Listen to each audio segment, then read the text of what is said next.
Okay, YouTubers, I am Code the Best Mega Man, and I'm here with. Hey guys, it's episode 23. What's up? And we here with my new series, Game versus Game.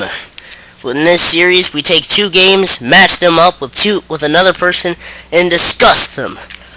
So our first games will be Crash vs. Spyro the Dragon. Okay, so let's start with the first game, Crash Bandicoot and Spyro the Dragon. What are your opinions on Crash and Spyro? No, first let's start with Spyro. Okay, the thing about Spyro is the platforming is really easy, which can be really fun for kids, and it was for me when I was growing up. And I like the bosses I think the game music is really awesome. And I just love the way Spyro can move around and rescue dragons and stuff, and the supercharge move, all that stuff. I think that's really cool. The only thing I don't like about that game is that you can't swim in the water, which is, there's that. Apparently nowadays, dragons are afraid of water. Okay, Crash Bandicoot. Crash Bandicoot was made by developer Naughty Dog. Was it 1999? It was 1996. Okay, and it was basically their attempt at making a third-person platformer. What they used to make this game, they used Sonic the Hedgehog as a template, and they codenamed the game Sonic's Ass Game. Don't ask me why. But third-person platformer, tropical environments, music, you go through level to level, stage to stage, playing on an island setup, you break boxes and gather gems. But the fatal flaw with Crash Bandicoot the original is that if you died, you could not possibly get the box gem for that stage, which involved breaking all the boxes. So basically, to complete the game 100%, you at one point in time would have to complete each level without dying. Earlier on, and Silver Steel can attest to this, it would be an easy task. But later on, it would become living hell. Am I right? Yeah. So for the first two games, in my opinion, I personally like Crash Bandicoot. No, actually, I've barely played the original Crash Bandicoot, but I did once, and I have to say, from the first two, I like Spyro the Dragon more, simply because it's not a strenuous task to complete the game 100%. And the music is better, in my opinion.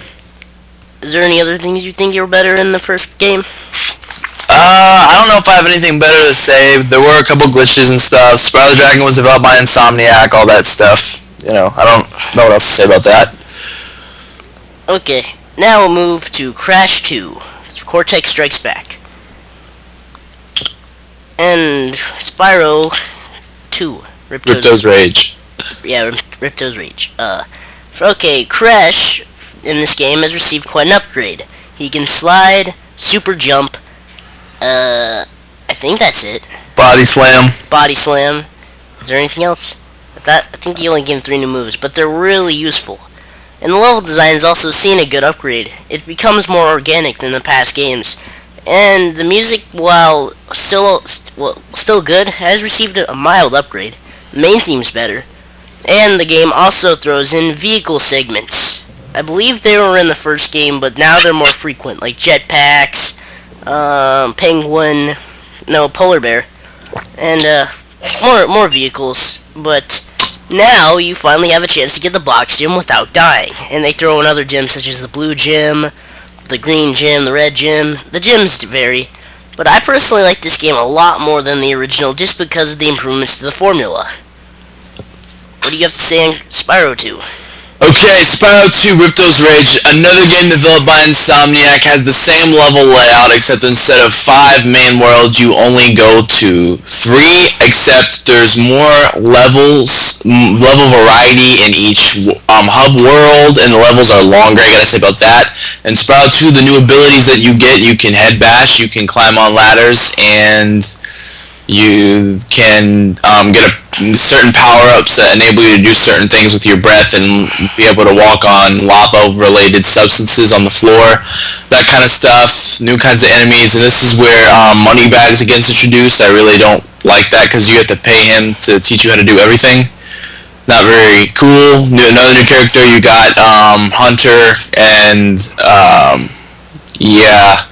I'm trying to think. Hunter the Cheetah, yeah, and he teaches you how to glide and stuff. Not really good there. That's normal stuff that you probably know how to do in the first game.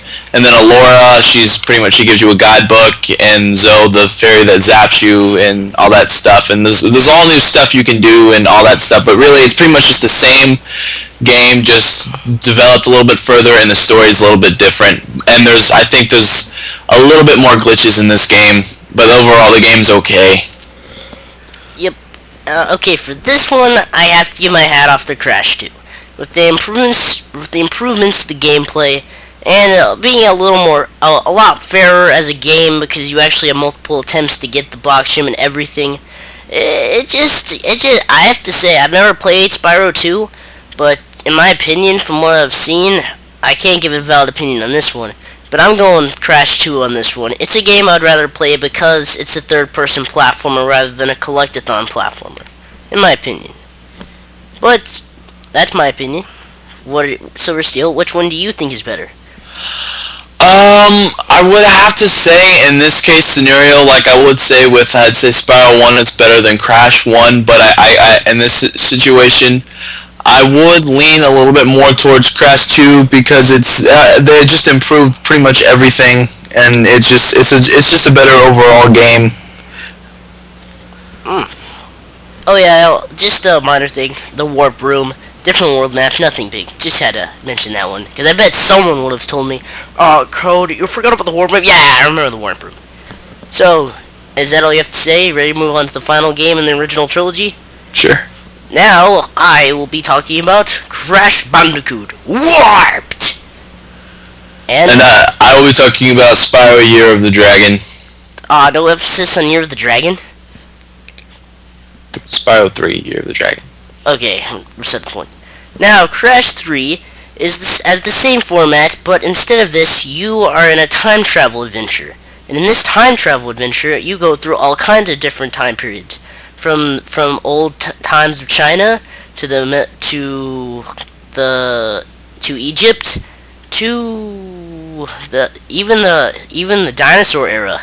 There are lots of places to go, and anyone who's played Crash can say that this is the best level design in any Crash game yet in the original trilogy. Of course, you have your main antagonist, Neo Cortex from the first two games, who I hate with a loathing passion. You have Coco, who saves her progress, but she's a mute in this game, don't ask me why. And you have the new villain, the new baddie, Aku Aku, who was your mask in defense in the first game's brother, Uka Uka.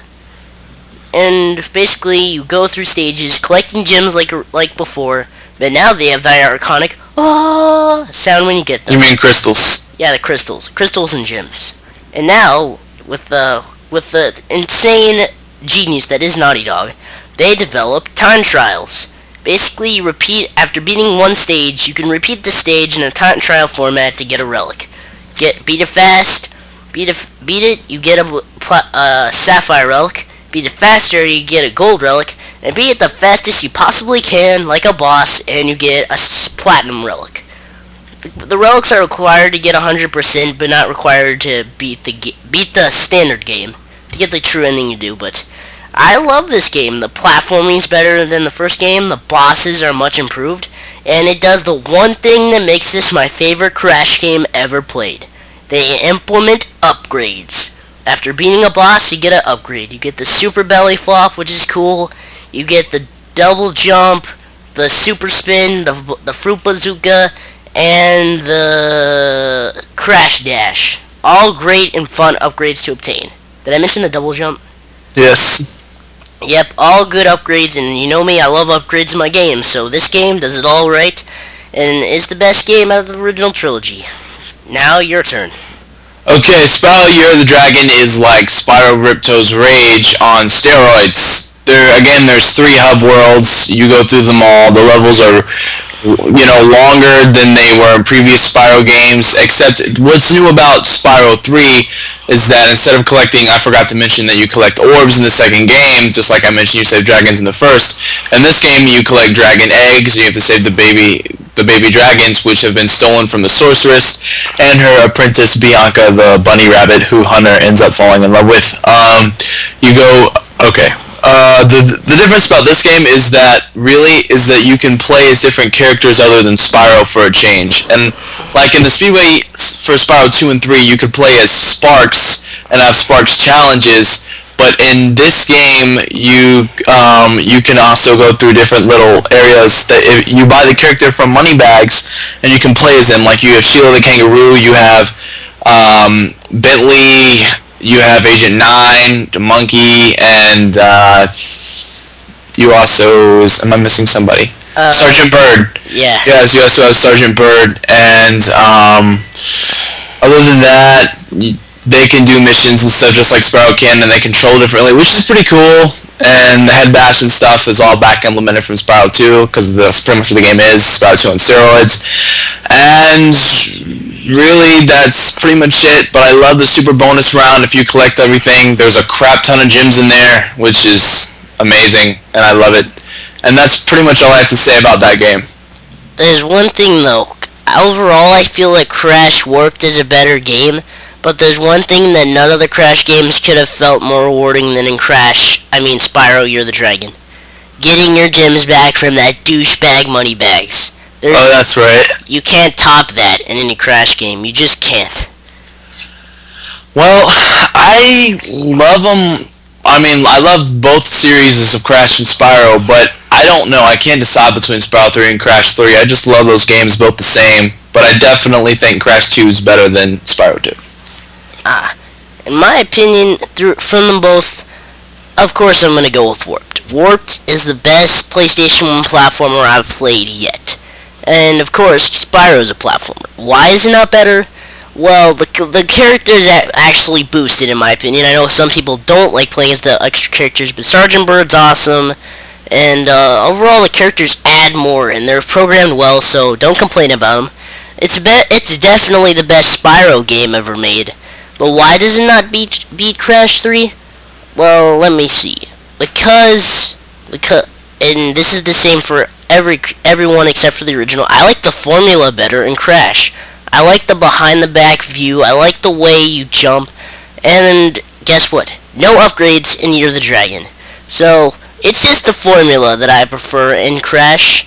And the collectathon gameplay, while I should like it because I do like Jak and Daxter more than Ratchet, and the original Jak and Daxter was a collectathon, I just have too much fun with the platforming and linear platforming and Crash to want to collect. So, in my opinion, Warped and Crash 2 are better than the second two, and the unfairness that is the original is topped by the original, but as a series, Crash, the original trilogy, is better than Spyro, the original trilogy. In your opinion? In my opinion. What about you? What original trilogy is better in your opinion? I really like them both, but just because of nostalgia, people are getting me for this. I'm going to go with Spyro, just because, I love them, that game, the whole series. And I'm not going to give... Okay, I'm going to elaborate a little bit more than just because. I like it because of the simple platforming. I don't have to spend countless hours redoing stuff. It's just easy, and I feel like it's something I don't have to, keep going back over, and it makes me feel, pretty good when I do it all. It's almost like a movie where in Crash, you can die a lot and you have to go back over everything, which is still fun, but I just like Spyro a little bit better. I will give my hat off to this. Spyro has better immersion. I feel more like I'm in a game in that game because in Crash you die a lot, so it's clear that that's not the reality. But Spyro, on the other hand, it's got you more focused because you're looking around, making sure you got everything. So it's got more immersion, but the gameplay is just not my cup of tea. So that's been our opinions. But for the final bit of this show, let's talk about which one's better, the future Crash or the future Spyro. We're gonna start by Silversteel explaining basically the future Spyro, which is Skylanders, Spyro: A New Beginning, Spyro Dawn of the Dragon, and the other Spyro game. So what do you think of the future Spyro, the modern day Spyro? Okay, I really liked A New Beginning. It wasn't very long, which was kind of disappointing, but I loved the voice actors, Elijah Wood and Gary Oldman. You know, those Gary Oldman's kind of funny. Sparks. That game was really good. An Eternal Night, which came out after that one, I just feel like it was almost, in my opinion, kind of a boring rehash of the sixth Spyro game, which is the first one in the new series. Other than the PlayStation 2 ones, I'm not even going to go over Spyro 4. And I actually like Spyro 5, but you didn't say I could cover that. That's okay. Other than that, I really don't like Eternal Night that much. And Dawn of the Dragon, the graphics are really cool, but you're set up more like it's a movie theme style because you're getting an above view from the overhead camera instead of behind the character directly, which is what you saw in previous Spyro games. And it's more of, and the reaction time you get from after being hit from enemies is almost unfair and uncanny, which is, not very good. But overall, the game's okay. It's beautiful, but the grass on some levels in the Hunter stage, and he looks really different, by the way. The grass is really bright, and it hurts my eyes and gives me a headache. But overall, I think that game's better than Eternal Night, but probably not as good as A New Beginning. The Skylanders series, they're not. Oh my god, I feel so bad for you. The Skylanders series really is not. They're not really about Spyro completely. I mean, they have Spyro in the title, and you can buy these little action figures that go with the game. But really, you just go through without ever really using Spyro that much at all. And I really don't like that, but that's my opinion. I haven't played it very much at all, but I have before. I never played any of the newer Skylanders, and I think it's really cool how they set it up in that sense of the word, but honestly, it's the main focus isn't about Spyro, and that really disappoints me, and I'm going to leave it on that note. Skylanders, to me, is not as good as the series before it. So true. It's a shame how the modern day turned our classic series into that, like how they turn great movies into TV shows. But I digress. Good summarization, Silversteel. Now I will summarize the next gen quote-unquote Crash. Starting in 2007, Sierra Entertainment released Crash of the Titans. It broke the formula completely. There is still platforming, and there still are characters that we know and love, but they got a really different design, and it was changed a lot. Crash, I actually like his design a little more in this series, but everyone else can go down a hole. Aku Aku, Uka Uka, they're all just bleh. Except Neo Cortex, his design's alright. But beside the point, it's the same as the old Crash games, except you're free to roam around and collect collectibles in this game. Although there aren't that many, all you're going to do is be breaking stuff up if you're not fighting. But anyway, you go through the stages. It's basically a third-person platforming beat-em-up rather than a platformer corely. And guess what? When you think of Crash, what do you think of? You think of the spin attack, right? Sure. Well, now, rather than spinning enemies, you punch and kick.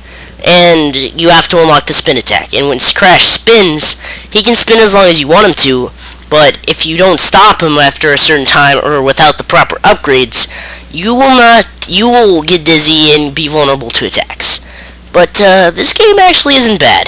I think the hijacking Titans is actually pretty fun, and it makes me feel empowered, and it's overall cool, but the implementation of the lives, I think, was stupid, because in this type of game, sometimes you'll die from cheap enemies, like just enemies ping-ponging you, and there's no way to avoid it. And especially in the Uka Uka boss fight, I hated that boss fight, but I got through it.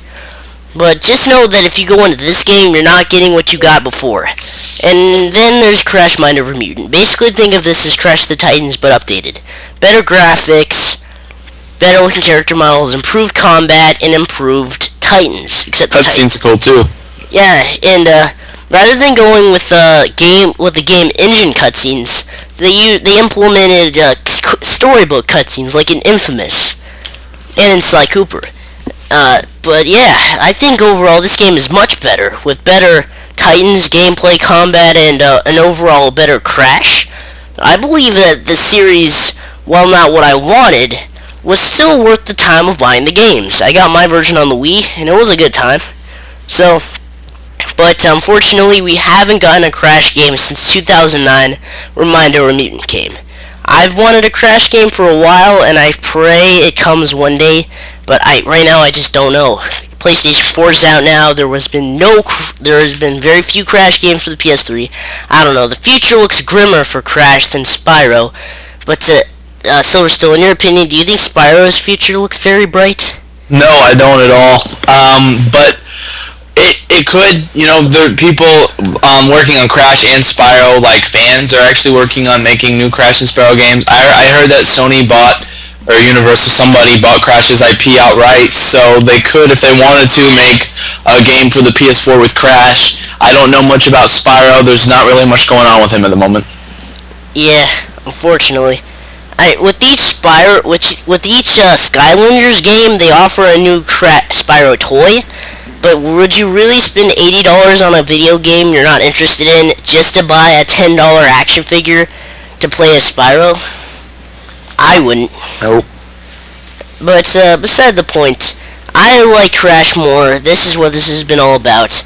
I don't like to give numbers that often, although I really am a number cruncher. But if you want my honest opinion, the whole Crash series as a whole, ups and downs, curves, good, bad, terrible, whatever, I give Crash an 8.5 as a series score. What about you, Silver Steel, for Spyro? As a whole series, well, the first three games are great. The fourth game was god-awful. The fifth game was pretty darn good. The sixth game was okay. And then after that, and then in the seventh, eighth, pretty graphics, more like a movie, and then there's Skylanders. So, overall, oh man, I'm going to have to give it, out of 100, probably close to a 70 or like a 69.5 out of a whole. We'll estimate that to a 7.0, but yeah. I really wish they could go back to what they were in their prime day, but as it is, I guess we gotta live with the games we got, right, Silver Steel? That's right. So, this has been Code the Best Mega Man with Superstar 1223. And I'll see you next time when we do Jack and Daxter versus Ratchet and Clank. Thanks for watching. This has been our new show, Verse Games, and we'll see you later. Bye.